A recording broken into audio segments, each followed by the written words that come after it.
Couple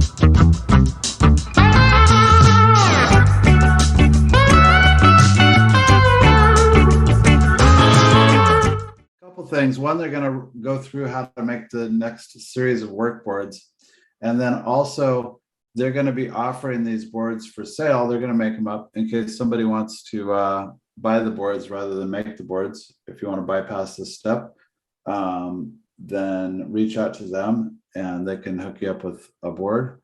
But in terms of informing the touch-up, it's always good to know the finish schedule, as I've kind of gone on and on before. And so they're going to run through the finish schedule that they're cooking up for these boards. And this is going to be what would you say, the Penachar take on the SG Red? Yeah. Okay, cool. Yeah, most of it is it's loosely based on the recipe out of Dan's finishing book. So, and if anybody doesn't have that, that's a really good resource for finish schedule, like starting points. The what's that called, Dan? The you and McRoss, you wrote that. It's the Guide to Guitar Finishing. Is that right? I thought Didn't you grab that? I grabbed it. Maybe I didn't even bring it in. Oh, Dan, I'm sorry. What's the name of your finishing book that you did with Don? Dan Don's. Oh, It's probably called Finishing Step by Step. finishing step by step. That's Okay. Everything was step by step. Uh-huh. Fretwork step by step. Uh-huh. And you wanted the steps to be in the right order, correct?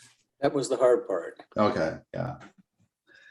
All right. Yeah, I still fucked that one up. All right.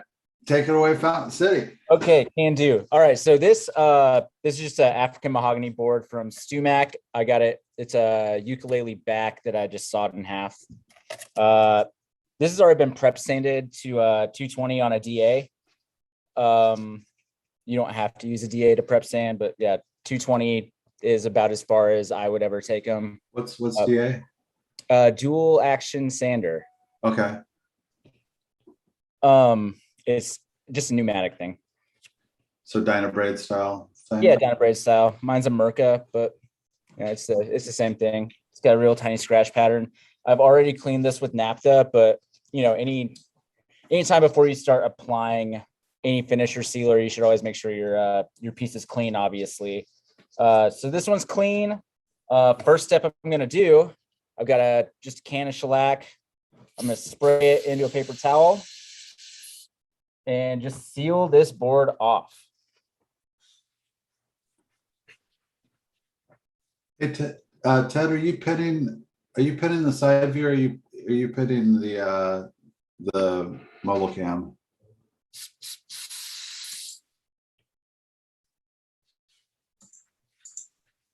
Ah, never mind. I got it. There we go.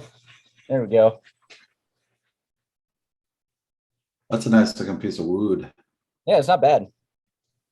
What are you spraying onto that paper towel? Just Zinsser shellac seal coat stuff.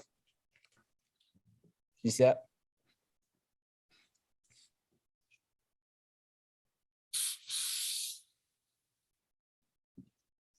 If all you have is like fresh shellac, that would work just fine as well.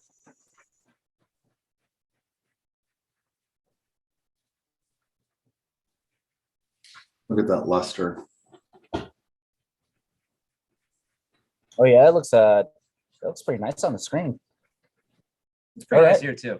Let that dry. I think you fellas got some chatoyance happening there. Yeah, Oh yeah. I rubbed it in pretty hard as well. And I missed a spot somehow. Got it.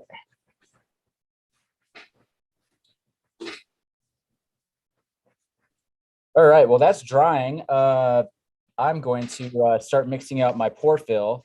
So first thing I'm going to do, I've got a little 1 ounce, or that's 2 ounce cup. You get a little bit of naphtha in the bottom of that. And to do this, I actually started measuring things for consistency. Whoa. That's pretty important. That's a big step for me. Uh, Yeah, this is pretty wild. So this is I'm gonna do get my tablespoon out. And oh shit, I should talk about what this is. This is Lockwood's red mahogany. and what medium is that? What medium is that for? Oil soluble dye powder. Oil soluble. You go on WD Lockwood or search for that on online. They're gonna have alcohol, I believe alcohol, water, and oil soluble. And this was a tip from Dan on this stuff for dyeing oil-based pore fillers. It works really, really well. So yeah, this is the red mahogany. I'm gonna do about a tablespoon, maybe just under a tablespoon. Wow, that's a generous portion. It's a pretty generous portion.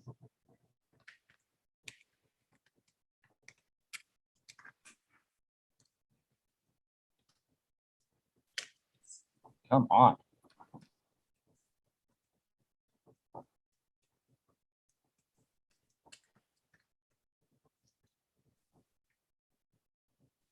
This reminds me of that scene in Dead Men Don't Wear Plaid where he's making the coffee.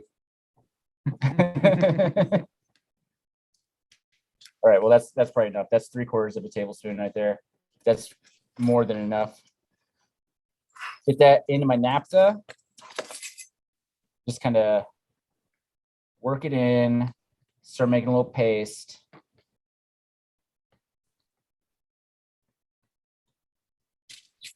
Then I get my smallest measuring spoon. And this tip here is right out of Dan's book, just a different ratio. This is Mohawk Blendall powder stain. So this is actually a pigment. So we're doing pigment and dye. Pigment and dye.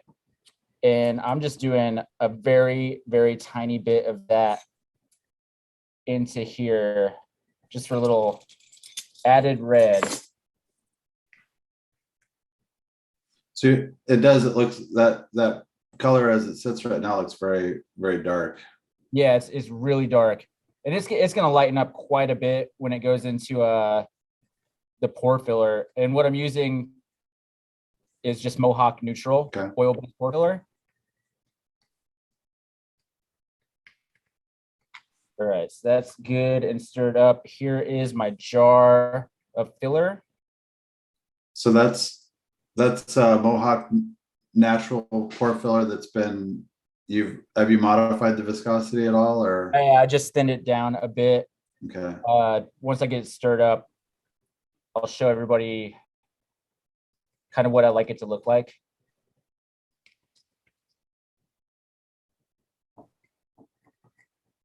Get in there. I was like, oh my God, that's a hell of a lot of dye. But now that I see how much pore filler you're mixing into, it makes a lot more sense. Yeah, I'm making a batch.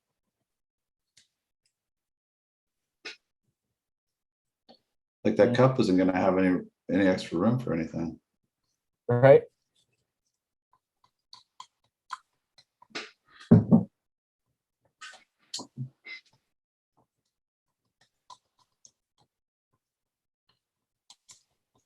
So the solvent we used at Breedlove for the oil-based pore filler was naphtha. Is it the same for the Mohawk? Yep. Or mineral spirits probably. I'm just using naphtha because that's what I have. Back in the 60s, we used to use benzene. Yeah. That was what they recommended until we all found out that was some really bad stuff. Yeah. Don't benzenes go like right into your blood system and give you cancer immediately or something? They're pretty nasty.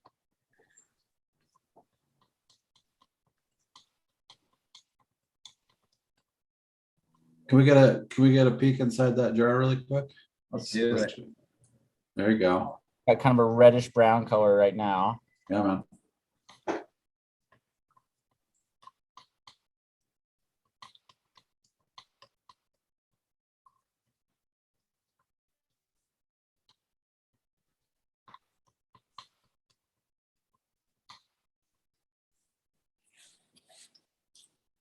Just gonna compare that to the one that I made up yesterday. I think it looks the same.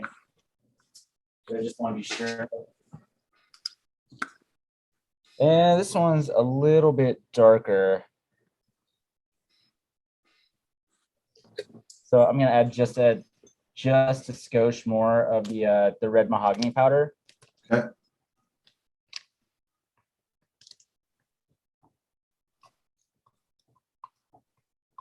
Yeah, that's looking better now. And so this filler is pretty thin. It's so you can see the drip there. Yeah. That's about where I like it because I wanted to penetrate as much as possible. And since we're doing a lot of coloring of the wood, I feel like the thinner it is, the more it'll actually color. Yeah.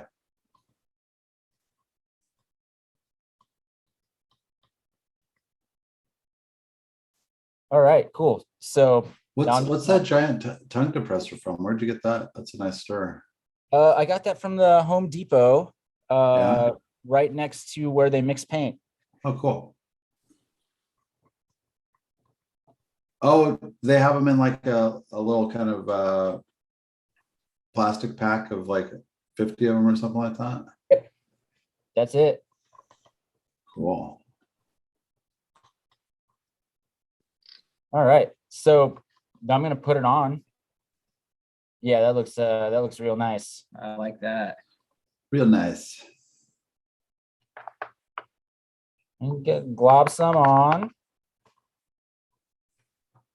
And so when I'm pour filling, I start out kind of like a medium pressure, Mhm. and I just kind of go in circles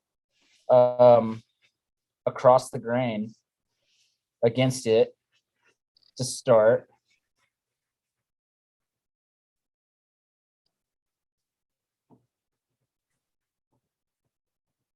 A little bit more over here.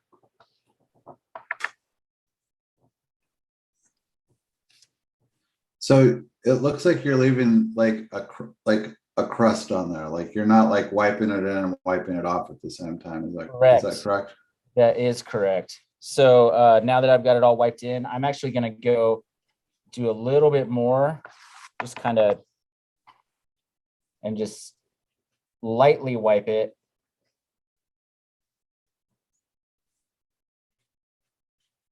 So that I can still see it. And that'll kind of tell me, one, it's just a little insurance policy for me.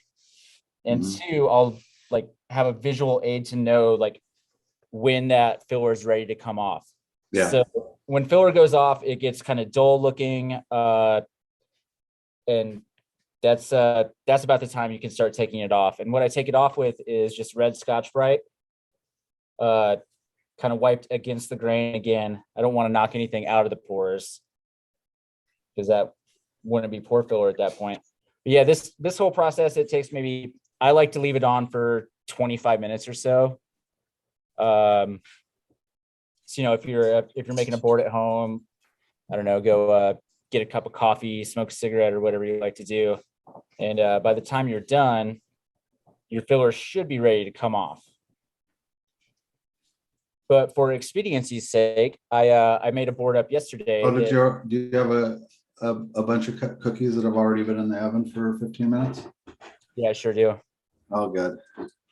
I have one that I made up yesterday that is I think everybody you probably know how to go backy forthy against the grain with the red Scotch-Brite to take the filler off. We did go over that, and just so everybody knows, in the original Martin mahogany style project, we went over that pour filling technique, and Yeah.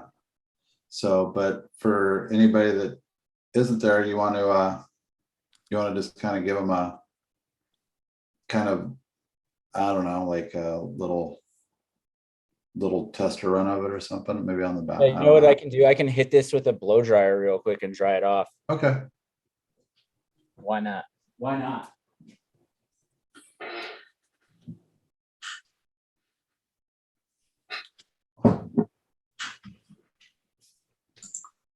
Also, another thing to note is dirty rags from pore filler. When you're finished with them, don't just like throw them in the trash can willy-nilly or anything like that. You're really going to want to put them in like a jar full of water and dispose of them properly, because rags with oil and such on them can spontaneously combust. This is one of those ones too where it's not just like, like, oh, it's one of the things in my shop. Like I'm pretty laissez-faire about a lot of stuff, but this one I've seen it with my own eyes. I've seen pore fill rags go up, and it's going to happen if you don't dispose of the rags properly in your shop. You will have a fire eventually. Yes. So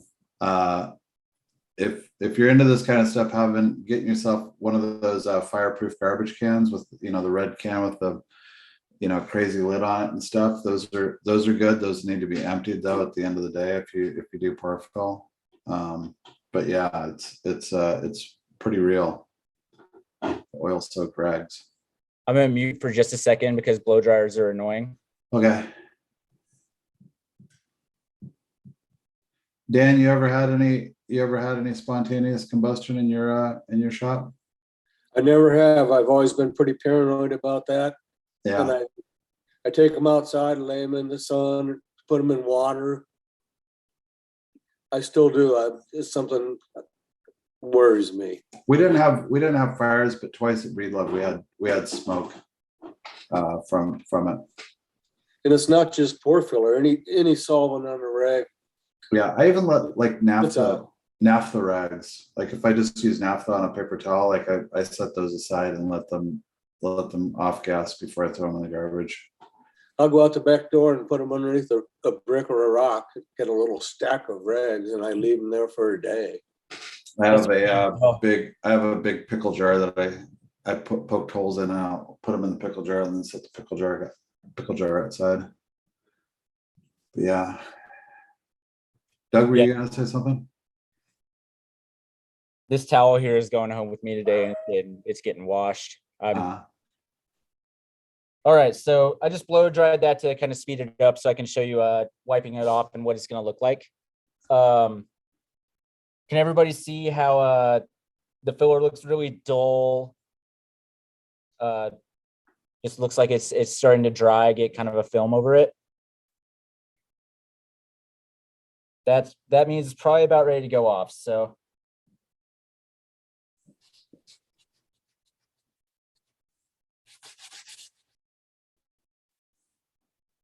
just kind of take it off pretty lightly. I use red Scotch Brite. A lot of people use burlap.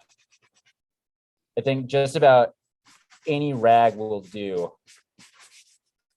I like the abrasion of red Scotch Brite though. This phase it'll go through cure again, but so the oil-based pore filler is, it's basically like an oil varnish, and so if you're shooting lacquer over the top of this, the only thing that you have is mechanical adhesion. So that's like when you see a lot of people, they have adhesion issues with their lacquer. A lot of times it's at pore fill, because they have either rushed the cure on the pore fill or anyway. Sorry, I don't want to step on your. You're that's good info. So yeah, that's about what it looks like. That'll need to sit for at least a day or two, and then get hit with red Scotch Brite again, and then it's ready. Then it's ready to spray. If anybody's interested too, on on Auto Body Tool Mart, you can get red Scotch-Brite hook and loop that goes on a Dynabraid. And if you want to like guarantee that you're never going to have any adhesion issues again, hit your pore filler with red Scotch-Brite on with Dynabraid or with random orbital. Yeah. It's pretty awesome. It is pretty awesome. Okay. I think that's pretty much it on that. That is a look that I like. I'm happy with that. So this would be a good base for, like, say you're doing a burst style Les Paul finish. That'd be pretty good for the back of a burst. For an SG, obviously those are a little bit more cherry. So the way I do that is I'm going to spray a toner over everything. So let's go upstairs and I will start mixing some of that up.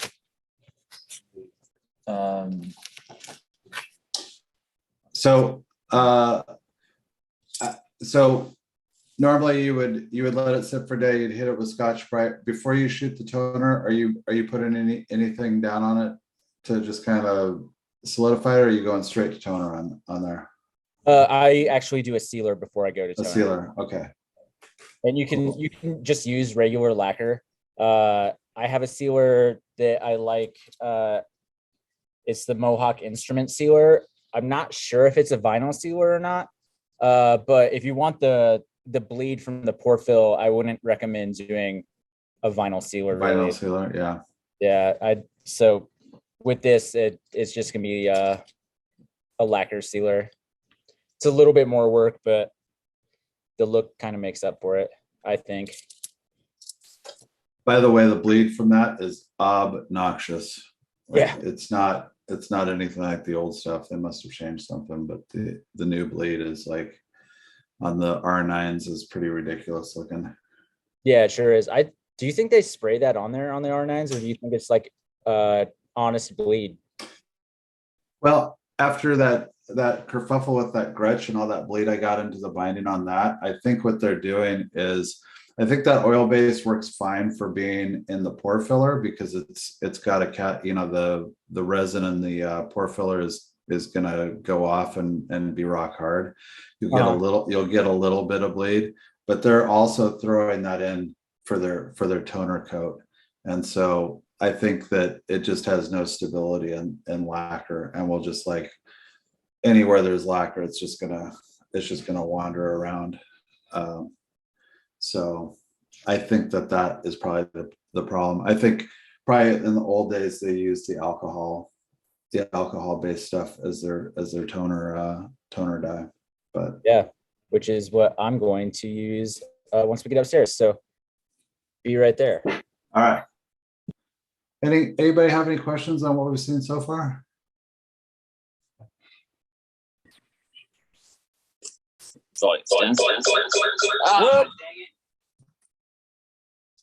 Okay.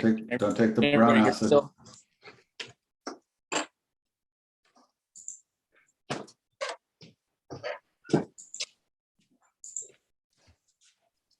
If anyone was curious, we are working out of a house that doesn't really have any flooring or anything. It's just it just is what it is. All right, Mark, you wanna hold that? Yeah, you need that? I do need There you that. go.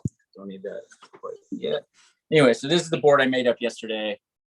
I have actually already sprayed a sealer on it just to make sure that it's gonna look like what I want before we get the toner on there. Okay. But that is just a wash coat of nitro. Okay.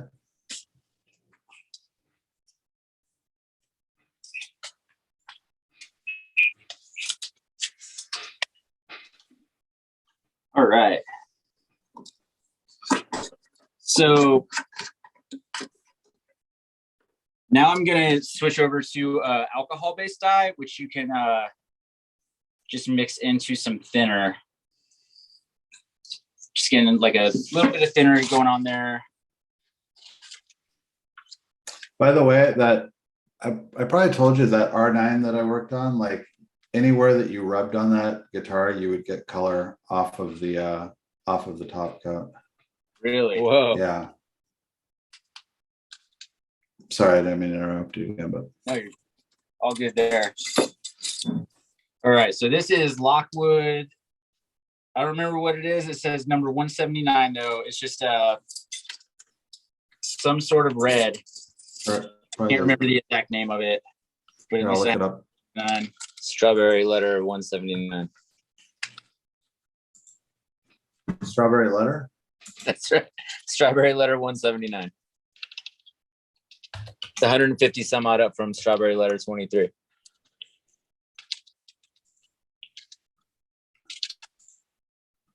Okay. So, a little red in there. Natural cherry, no, cherry natural red. That sounds right.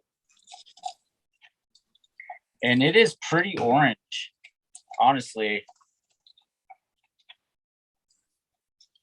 It's really hard to tell what you, on those dyes, it's really hard to tell what it's gonna look like after it's shot by looking at it in concentration. Yeah, it really is. Like it, I've had put some colors on and been like, wow, that's really interesting. And then come back even two or 3 days later and it was like completely different just from sitting there for a little bit. It's not like working with trans tints where it's kind of what you see is what you get, but you get to a much different look with these that I think is darn near impossible to get to with trans tint. I did a burst with this dye a couple of months ago, and when I shot it, it looked completely different than it by the time it had the 10 coats of lacquer and everything was said and done. All right, so I'm pretty happy with what that looks like, but it's pretty bright. So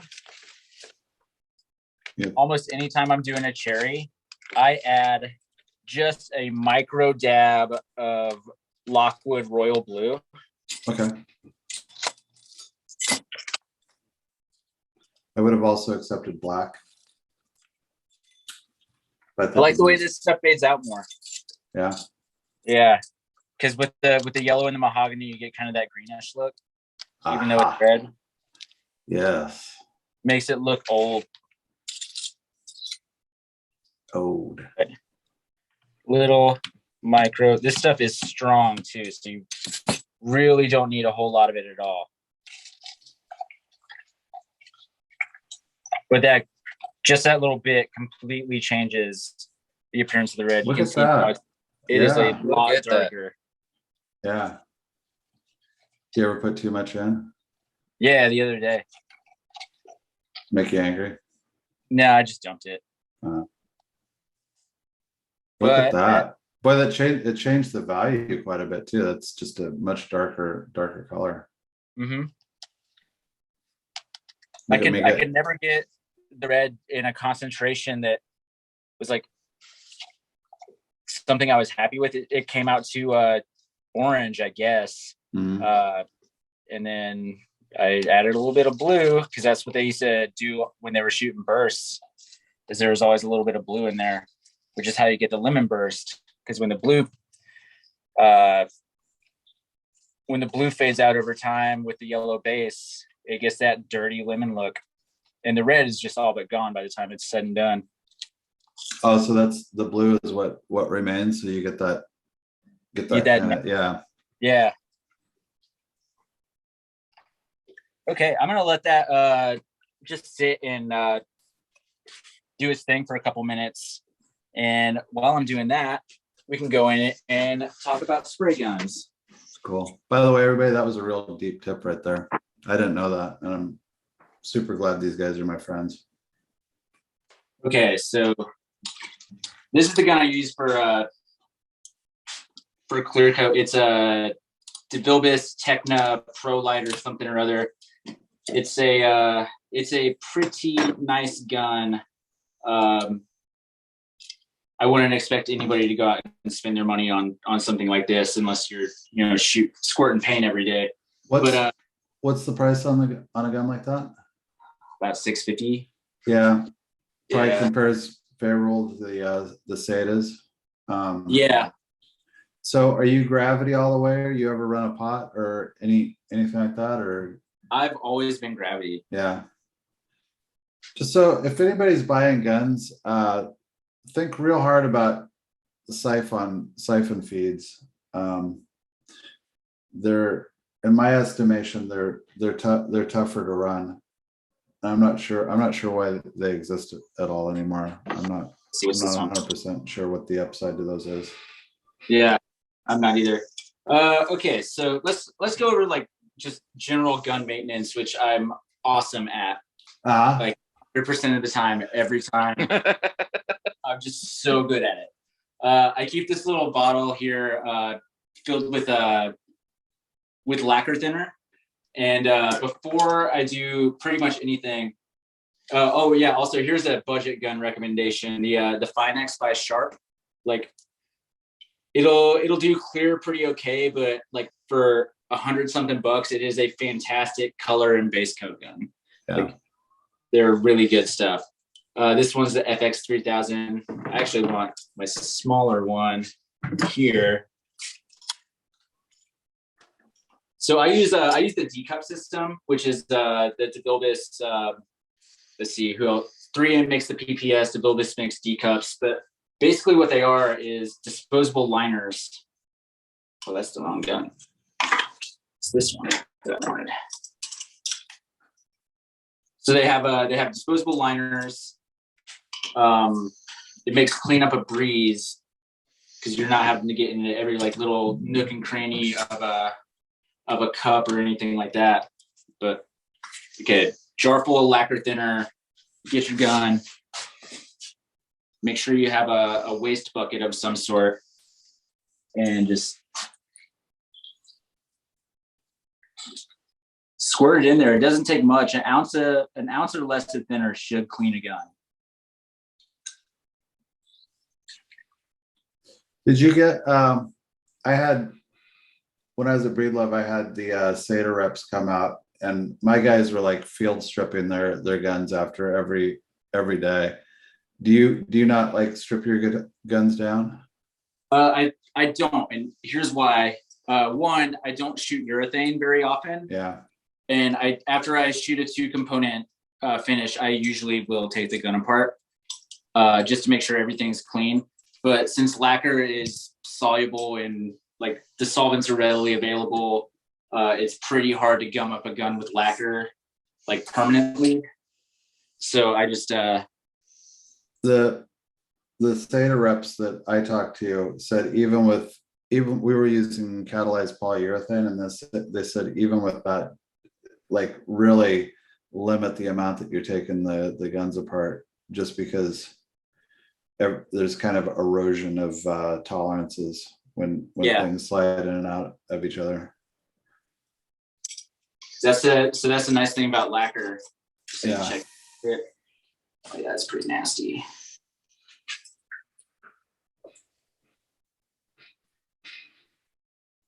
Yeah, it takes me all of 30 seconds to get ready to go with a gun usually.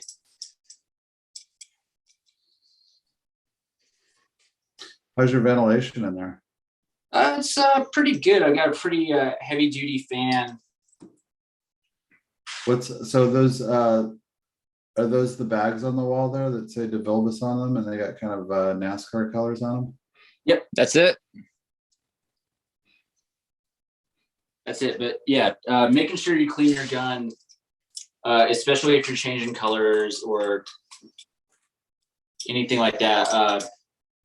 Just make sure it's pretty clean when you start, because contamination, or let's say you spit a little piece of black that came off from the inside of your gun onto your white guitar that you're painting, that's not a good day for anybody. It could make you angry. Yeah, it sure will.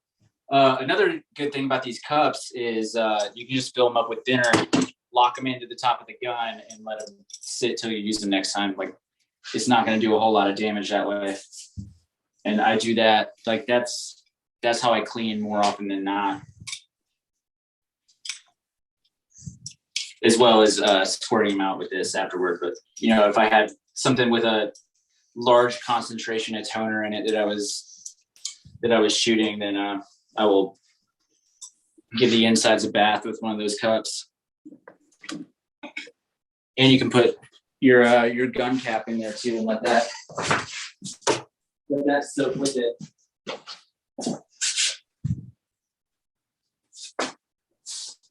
So anybody thinking about getting into this, those guns are high dollar and everything, and I'd also recommend getting respirators too, if you're Yes. messing around with thinner. And I should be wearing a respirator now. but you got to do the talking.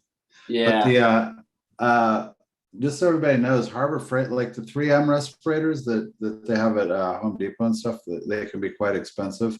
Harbor Freight has really stepped up their game on PPE, and their respirators, I think, for I don't know, like 15 or 16 bucks, compare very nicely to the 3M variants in my estimation, and they're a little lighter.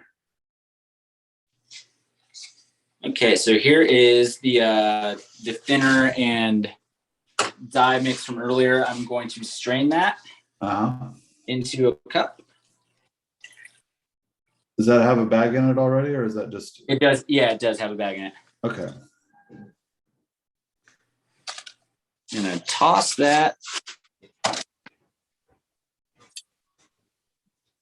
I loosened up my lacquer jar lid earlier because I was smart, and I wanted you guys to like So watch me. What lacquer are you guys using there? What's that? What lacquer is that? This is an unplasticized lacquer. Okay, it's a secret lacquer, isn't it? It's yes. That's the only giveaway. Okay, that's fine. We Unplasticized lacquer that I have mixed for me. we respect secrets here. The so what your strainer, was that just like a Home Depot strainer, or do you have a different, like a custom mesh on that? It's the same mesh as a Home Depot strainer. Because I have a TCP Global account and a TCP Global rep, I have to build this D cones that I use for strainers. But they're the exact same thing. I just buy them in bulk. Ends up saving me a little bit of money. Okay, another cool thing about these cups is, if I can find them, they have these little filters that you can just pop right on the top. Then you pop a little lid on, and that's pretty handy. You guys, I'm gonna have to mute for a second while Santa does this thing.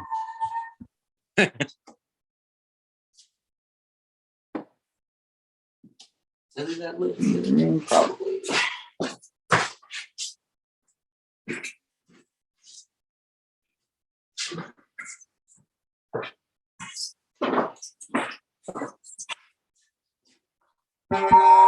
Boy, Santa's really going off this year.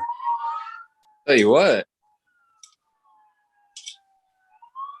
Yeah, that's probably Palisades Park and Leonia. Yeah. I'll listen to somebody who's got New Jersey knowledge up in here. Jersey boy.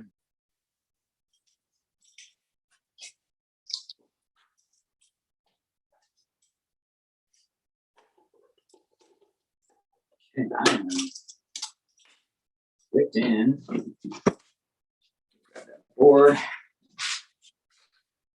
Before I go grab that board and start touching it with the gloves that I had on that I was just cleaning with, I'm gonna just throw those away. Santa's sitting on top of a ladder truck, and I don't think there's any kids on our street. They're just going 2 miles an hour, waving at everybody.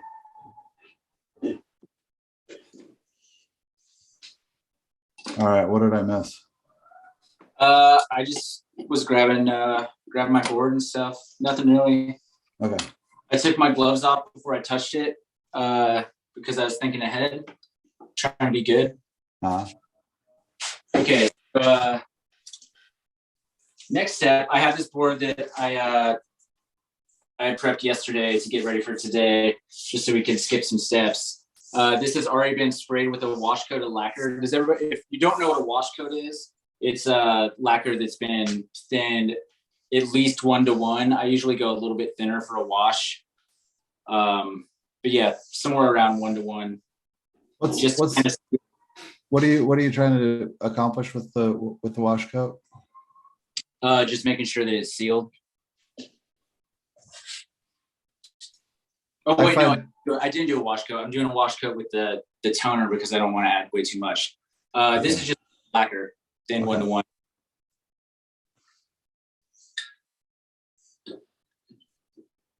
And I don't know. I usually thin my lacquer 1-to-1 because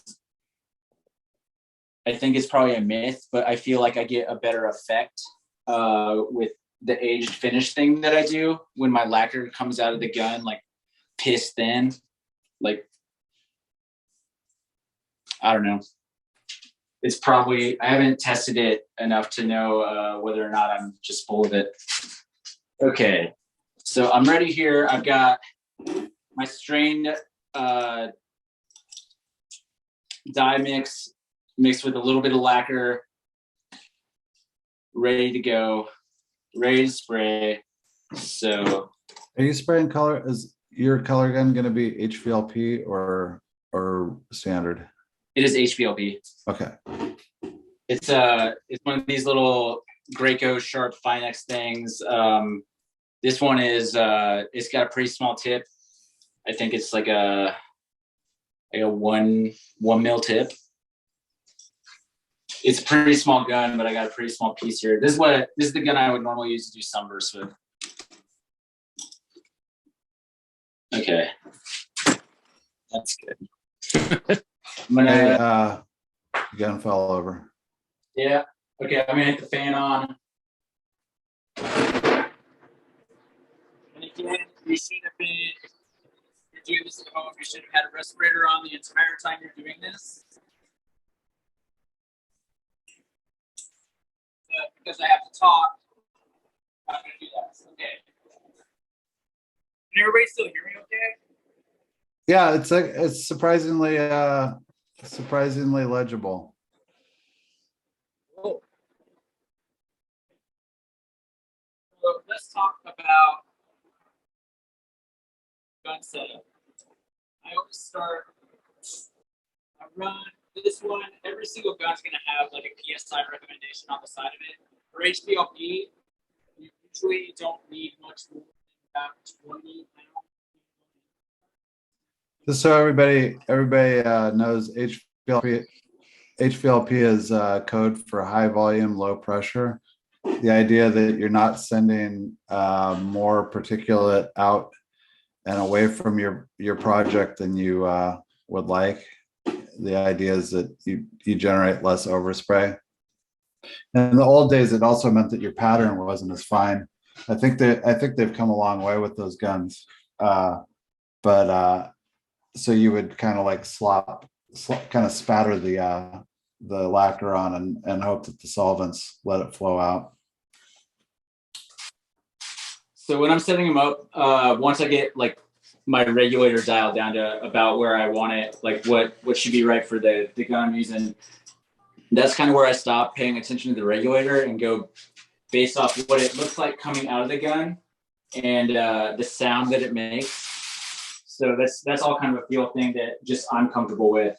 So this here is my fan control width, which controls how wide or narrow the spray like coming out of the gun actually is. So this is set up wide.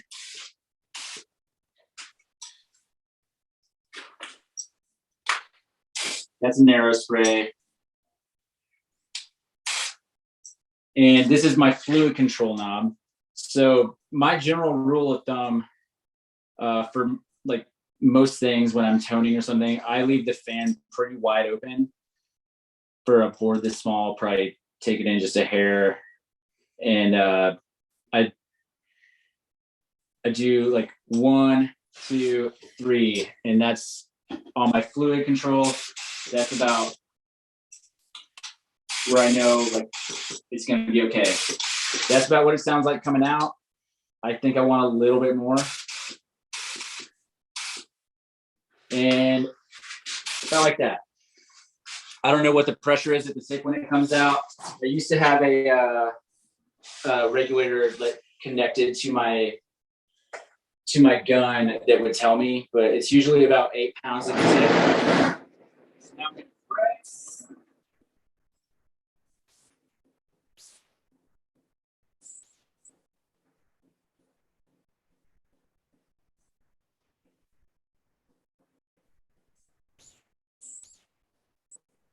I'm overlapping by about 50% for each pass.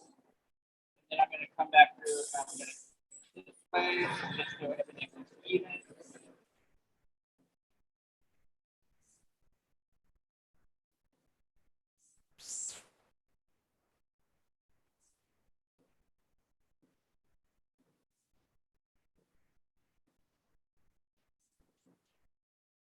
And I want the color to be just a hair darker, so one more pass.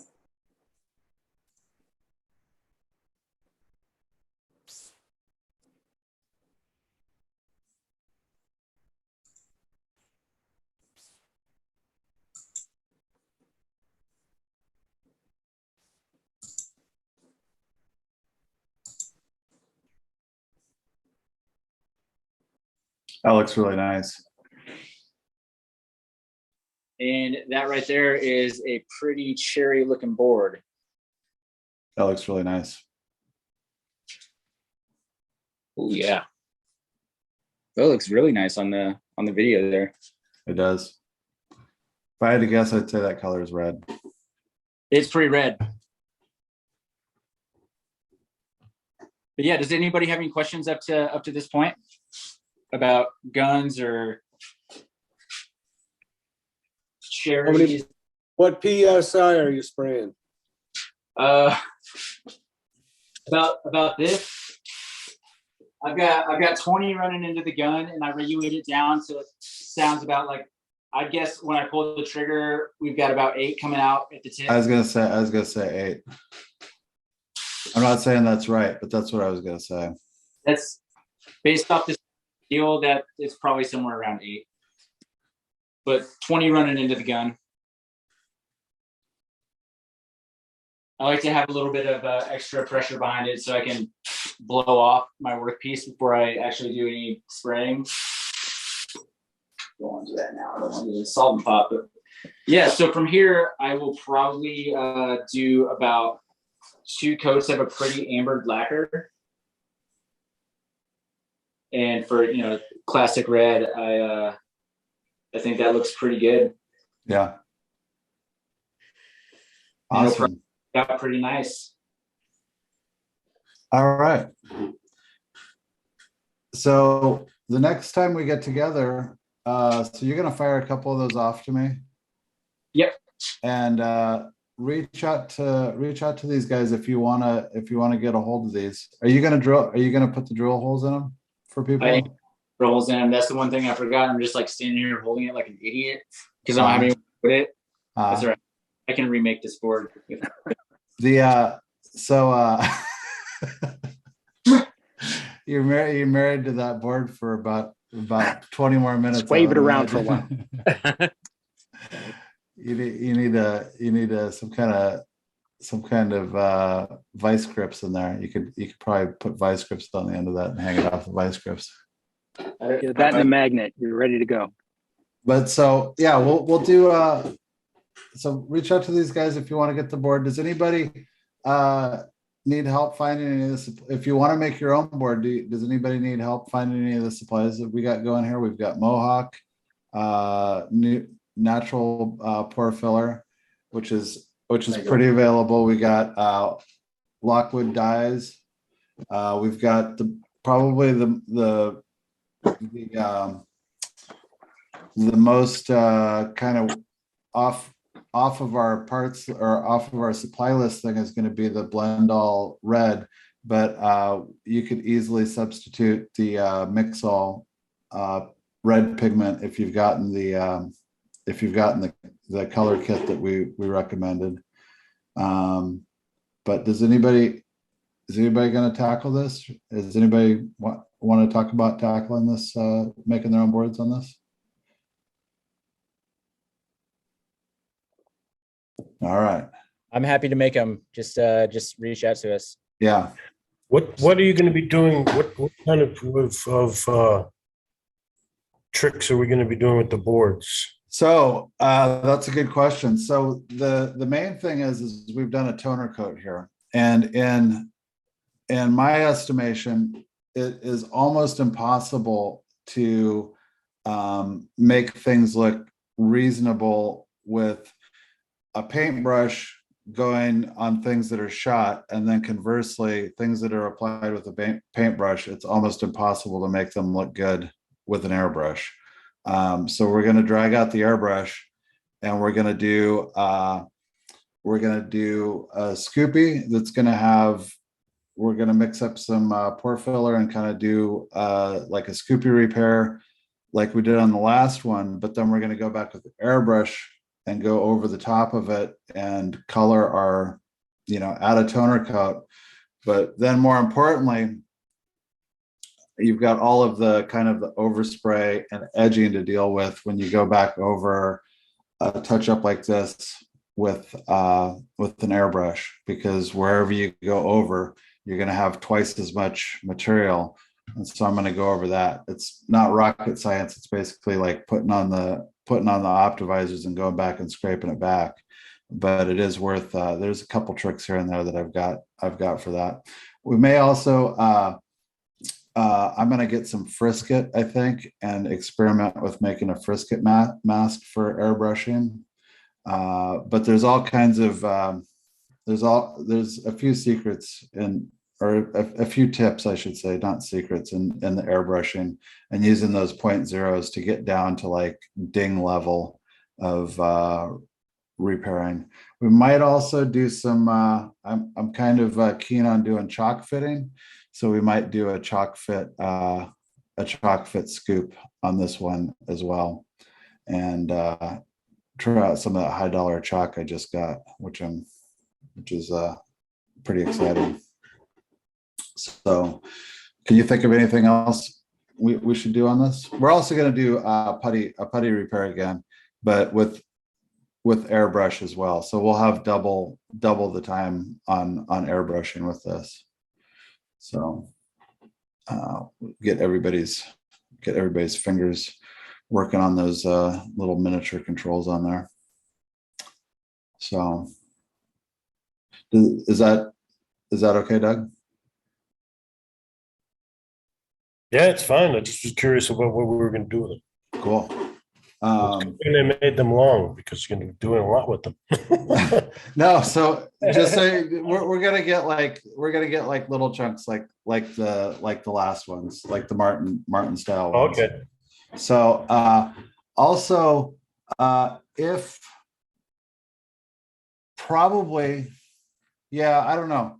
Let me get with these guys and see what we want to offer. But I think it's gonna be like the square.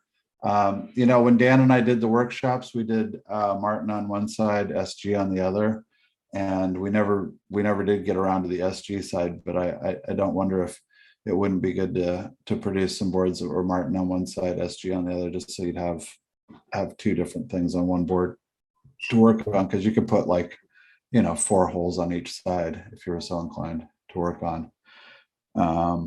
So These are pretty thin, so drilling holes in them is kind of tough. I don't know where to get thicker mahogany. Like, yeah.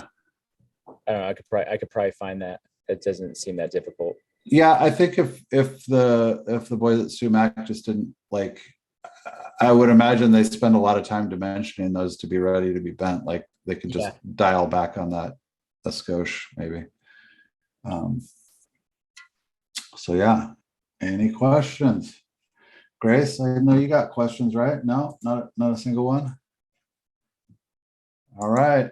Well, everybody, give Fountain City a big thank you for that. That was really awesome, guys. Thanks for taking the time to. Thank you. That was great. Thanks for taking the time to do that. Cheers, And, guys. Thank you. For people that are into this stuff, there was a couple. I think there was a couple of inadvertent secrets in there that you might want to think about. I know there was a couple in there that I was like, ooh, you gave away something good. All right. The blue Yeah, dye. yeah, the blue riff. That was Yeah. cool. Yeah, that's good stuff. Yeah, it'll be very apparent once it starts fading out that when it'll get a little green with the yellow of the mahogany. Yeah, that's cool. All right. When I was So- at Gibson back in the 60s, in the spray booth in the old factory, Mhm. they sprayed red on, it wasn't a Les Paul, but I forget, it was more than one guitar. And then they sprayed blue over it. Hmm. And Oh, that to popped- get that look, they just had like two guns. Yeah, yeah. that was like, whoa. I do that all the time in touch up to like modify colors, like little micro things of different colors over the top of it, because getting to the mix into the right color sometimes is very, very challenging.